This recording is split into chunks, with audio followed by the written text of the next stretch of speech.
नमस्कार, मैं doctor Monika Agarwal, consultant obstetrician and gynaecologist, director Manokamna hospital. आज आपसे एक नए टॉपिक के बारे में बात करूंगी, जो कि है ब्रेस्ट कैंसर।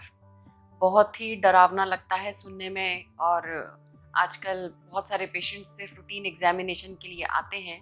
तो आइए पूरा जानते हैं कि ब्रेस्ट कैंसर क्या है।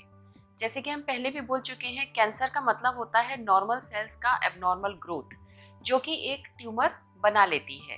ये ट्यूमर कैंसरस भी हो सकता है और नॉन कैंसरस भी हो सकता है। नॉन कैंसरस जो होता है उसको हम लोग बेनाइन ट्यूमर बोलते हैं। तो ब्रेस्ट कैंसर कितने टाइप का होता है? देखिए, ब्रेस्ट किस किस से बना होता है। ब्रेस्ट का एक सुपरफिशियल लेयर होता है, उसके बाद ब्रेस्ट के अंदर छोटी छोटी ग्लैंड्स होती हैं, जिनको हम लोग लोब्यूल्स कहते हैं, जिसमें मिल्क प्रोड्यूस होता है। इस मिल्क को ले जाने के लिए कुछ नलियां होती हैं, जिनको हम डक्ट्स कहते हैं, और ये सारी नलियां मिलकर निपल में एक जगह पहुंचती हैं, जो कि ब्रेस्ट के अंदर के मिल्क का बाहर तक लाने का जिनका काम होता है, और वहां से ये मिल्क सीक्रेट होता है। कैंसर इन्हीं तीनों जगह में हो सकता है। जैसे कि लोब्यूल्स में हो सकता है, जिसे लोब्यूलर कैंसर कहते हैं, जो कि सबसे कॉमन कैंसर होता है ब्रेस्ट का। डक्ट में हो सकता है, जिसको डक्टल कैंसर कहते हैं। और लोब्यूल्स को और डक्ट्स को जो टिश्यू जोड़ के रखता है, जिसको हम लोग स्ट्रोमा कहते हैं, तीसरा कैंसर उसमें हो सकता है, जिसे स्ट्रोमल कैंसर कहते हैं। तो ब्रेस्ट कैंसर ज्यादा करके फीमेल्स में ज्यादा कॉमन होता है कंपेयर्ड टू मेल्स। एज में जनरली देखा गया है कि 50 साल से ज़्यादा की एज की लेडीज़ में इसका इंसिडेंस हाई होता है। ऐसा नहीं है कि ये कम एज की लेडीज़ में नहीं हो सकता, लेकिन 50 प्लस लेडीज़ में इसका इंसिडेंस काफ़ी हाई होता है। तो इसके क्या क्या रिस्क फैक्टर्स हैं? रिस्क फैक्टर्स को हम लोग दो पार्ट्स में डिवाइड कर सकते हैं, मॉडिफिएबल रिस्क फैक्टर्स और non modifiable risk factors. Modifiable जिनको कि आप अपनी कुछ प्रैक्टिसेस से बदल सकते हैं।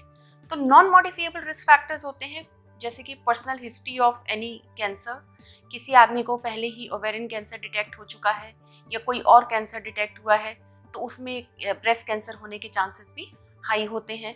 Family history of breast cancer, किसी की फैमिली में मदर को, सिस्टर को, या किसी को भी ब्लड रिलेशन में अगर कैंसर हुआ है, तो उसमें रिस्क फैक्टर ज़्यादा है। डेंस ब्रेस्ट, जिसकी ब्रेस्ट काफ़ी डेंस होती हैं, या जिसका जन्म से पहले जिसकी मदर को डाइएथाइलस्टिलबेस्ट्रॉल से कभी एक्सपोजर हुआ है, जबकि वो लेडी भ्रूणावस्था में थी, या किसी वजह से उस लेडी को रेडिएशन का सामना करना पड़ा, यानी कि उसको कोई और दूसरा कैंसर रहा जिसके लिए रेडिएशन थेरेपी दी गई है। तो ये सारे, और जीन, एक जीन होती है जिसे हम लोग ब्राका जीन कहते हैं, BRCA1 BRCA2। जिन लोगों में इस जीन में म्यूटेशन पाया जाता है, BRCA1 या BRCA2 म्यूटेशन, उन लेडीज में ब्रेस्ट, ओवेरियन और पैंक्रियाटिक कैंसर के चांसेस काफ़ी हाई होते हैं। अब आते हैं मॉडिफिएबल रिस्क फैक्टर्स पे। मॉडिफिएबल रिस्क फैक्टर्स होते हैं जैसे कि ओबेसिटी, मोटापा, less physical activity, hormone exposure. जिन लेडीज़ ने बहुत लंबे समय तक जो ओसीपी खाते हैं, या जो पोस्ट मेनोपॉजल हार्मोन थेरेपी ले रहे हैं, या जिनके अंदर स्मोकिंग की हैबिट है। जो लेडीज़ की पहली प्रेगनेंसी 35 साल की उम्र से लेट होती है, या जो पूरे अपने जीवन काल में कभी भी जिनकी कोई फुल टर्म प्रेगनेंसी नहीं होती, उनमें भी ब्रेस्ट कैंसर के चांसेस बहुत हाई होते हैं। साथ ही साथ जो लेडीज़ रेगुलर बच्चे फीड कराए, जिन्होंने अपने बच्चों को ब्रेस्ट फीडिंग कराई होती है, उनमें इसके चांस काफ़ी कम हो जाते हैं। ये सब फैक्टर्स हैं मॉडिफिएबल रिस्क फैक्टर्स। अब इसके सिम्टम्स क्या होते हैं, कैसे लगा हमें सोचना चाहिए कि ब्रेस्ट कैंसर हो सकता है? किसी भी लंप का फील होना ब्रेस्ट में, चाहे वो लंप एक मटर के दाने के भी बराबर हो। दोनों ब्रेस्ट के आकार प्रकार में कुछ चेंज आना, एक ब्रेस्ट कुछ डिफरेंट सी लगना, ब्रेस्ट के ऊपर की स्किन में चेंज आना, उसमें कुछ ऐसे जैसे संतरे का छिलका होता है, ऐसे उसके अंदर छोटे छोटे गड्ढे जैसा दिखाई देना, किसी हार्ड लंप का ब्रेस्ट में फील होना, डिस्कम्फर्ट होना, ब्रेस्ट में अजीब सा बेचैनी सी महसूस होना, अजीब सा डिस्कम्फर्ट, पेन होना। दूसरा, ब्रेस्ट के निपल में चेंज आना, निपल का अंदर की तरफ धंस जाना, या कभी कभी उसके कांख में गुठली जैसी फील हो सकती है। तो ये सारे ब्रेस्ट कैंसर के सिम्टम्स होते हैं।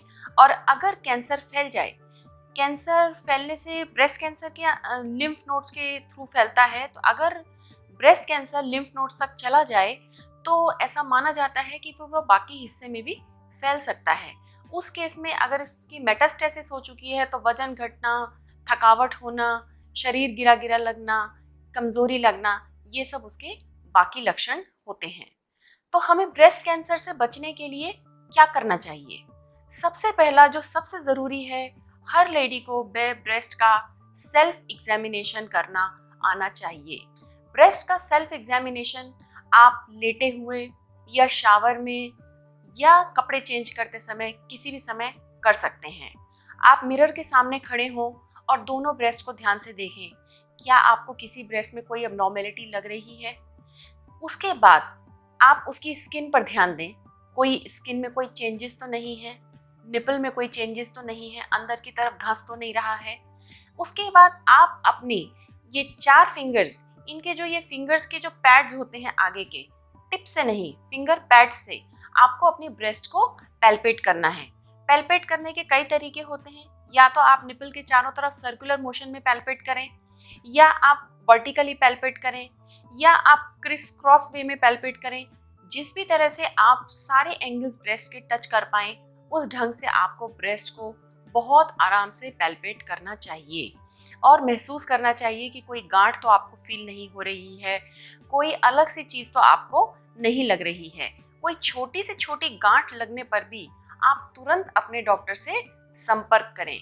इसके अलावा वज़न कंट्रोल में रखें, रेगुलर एक्सरसाइज करें, हेल्दी डाइट मेंटेन करें, ओबेसिटी नहीं होनी चाहिए, और जब भी हार्मोन थेरेपी लें तो हमेशा अपने हेल्थ केयर प्रोवाइडर की सलाह में और उसकी देखरेख में ही लें। अनड्यू रेडिएशन एक्सपोजर से बचें। और इसके अलावा अगर आपकी फैमिली में किसी को भी कैंसर हुआ है तो रेगुलर मेमोग्राम आप अपने डॉक्टर से बात करके करा सकते हैं। अगर किसी को आपकी फैमिली में ओवेरियन कैंसर भी साथ में है तो हो सकता है आपकी फैमिली में ब्राका जीन म्यूटेशन हो, उसका भी आप चेक करा सकते हैं। जिन लोगों में ब्राका जीन म्यूटेशन पाया जाता है उनकी कई बार प्रोफाइलेक्टिक मेस्टेक्टमी भी एक उपाय है, जिसमें अगर ये जीन म्यूटेशन है तो उन लोगों के चांसेस बहुत हाई होते हैं कैंसर होने के, तो उनकी पहले ही ब्रेस्ट निकाल दी जाती हैं। तो ये सारे स्टेप्स आप कर सकते हैं इस कैंसर से बचने के लिए या इसका बहुत अर्ली स्टेज में पता लगाने के लिए।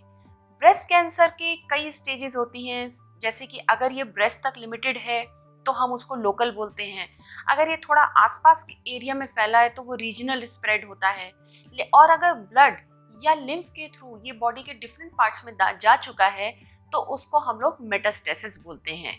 जैसे जैसे स्टेजिंग बढ़ती जाती है वैसे वैसे इसका 5 ईयर सर्वाइवल रेट घटता जाता है। इसलिए ब्रेस्ट कैंसर के लिए ज़रूरी है रेगुलर सेल्फ एग्जामिनेशन और थोड़ा जल्दी हेल्थ केयर प्रोफेशनल से कांटेक्ट करना in case of any small lump.